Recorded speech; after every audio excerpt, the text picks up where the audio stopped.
Has there ever been a time where you had to bite your tongue? Maybe during a conversation, maybe when that ego came up, you had to check yourself before you wreck yourself. Blevins, that's it every day. Look at that's the face. Hey, Every day. It's hard for me not to say anything or Every time respond to Blevins sees that yellow flag down the street. it.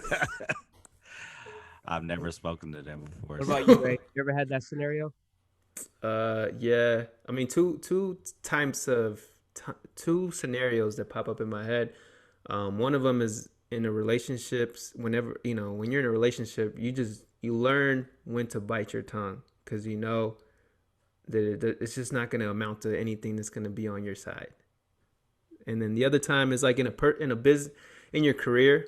There's times that, like, let's say your counterparts, your peers, you just know they're just talking some nonsense and they're just talking up there, you know what, and you're not in a setting to call them out. You're not in a setting to, like, either prove them wrong or whatever it may be. And even sometimes, like, even when you're outside of that setting, it's probably best for you not to even pull them aside to even talk about it, because you know already that it's just not going to amount to anything resolving or getting to a better place. I can't put one specific time where, like, that's happened, but because it's many times. So I've just learned to, like, kind of bite my tongue, stay to myself sometimes, and just do me, because my agenda is totally different than a lot of other people's agendas. So that's Yeah. No, I totally agree with what you said, especially like the relationship part is hard because I'm sure all three of us had times where we really had to hold our tongue or when we may be like, all right, man, you right, girl, you're right. But I have a scenario where this was a work related situation and I had a customer and he was, I don't know if he was just under the influence of alcohol or drugs, but he was kind of going way left. And in front of everybody, like the store was kind of crowded and he was like, "You want some of me, Baldy? Come outside." And I just felt the disrespect. He like put me on blast in front of everybody. Everybody's looking at me like this. Like, you gonna just let him tell you that? And I had to just look him, I just had to like, hey man, sorry you feel that way, man. I'm not going outside. Um, but it's just funny because sometimes that ego or what you want to say, and it's kind of embarrassing because you just got embarrassed in front of your peers, you got embarrassed in front of other like people, and that ego gets involved, and you just want to react a certain way. And thank God I was able to hold my tongue. But I get joked on because of that. Because they be like, "You want some of me, Baldy?" You should have told them what time you get off. I should have, man. That's funny though, man. But I guess that's one of the times I really stand out. I'm sure, like I said, we deal with that time. We deal with that multiple times, um, and then there's been situations where I may have wanted to argue or say something because, like I said, we may have been amongst somebody and like, hey, I don't want to really argue with this because this might go somewhere. But then when it comes to light, like I was right, and then that's when I should start rubbing it in, like held my tongue up first, but now I'm letting it go. How about you, Blevs? um, in my personal life, it is very hard for me not to But say hold on, anything. hold on. But before you say, Blevs, you're the most smoothest, calm, collective guy I know. When yeah, until I get mad, yeah.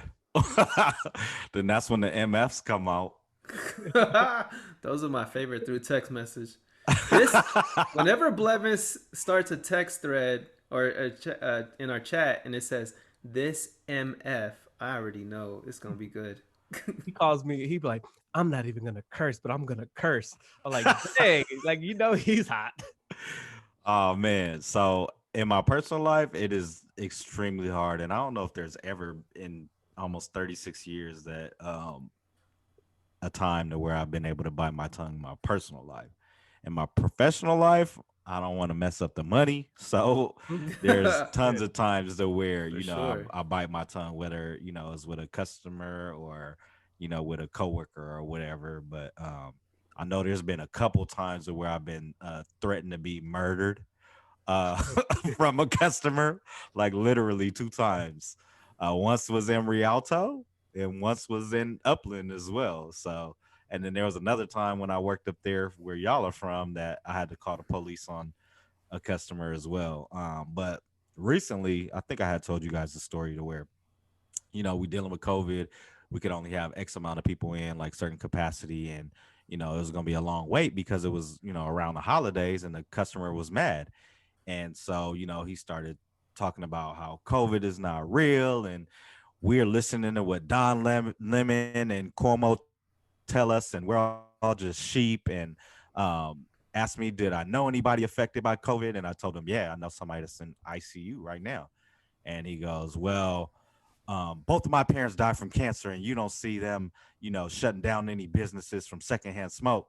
And I'm like, okay, well, that's a whole nother argument, but whatever.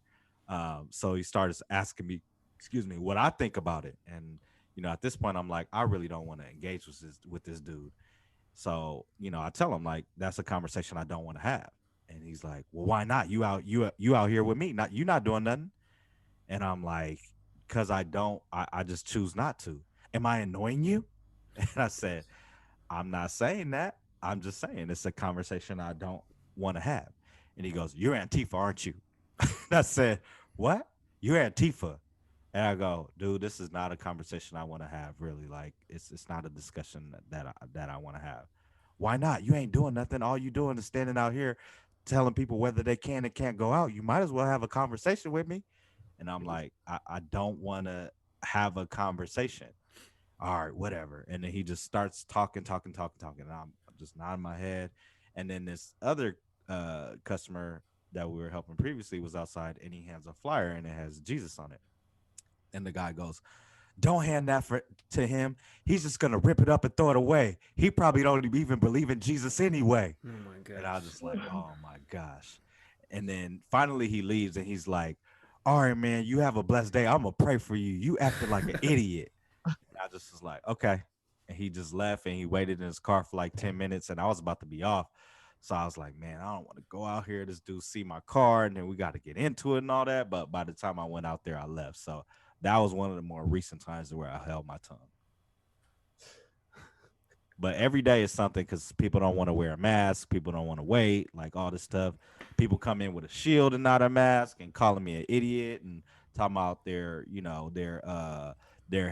medical rights and all this kind of stuff. So it's just every day pretty much we gotta hold our tongue.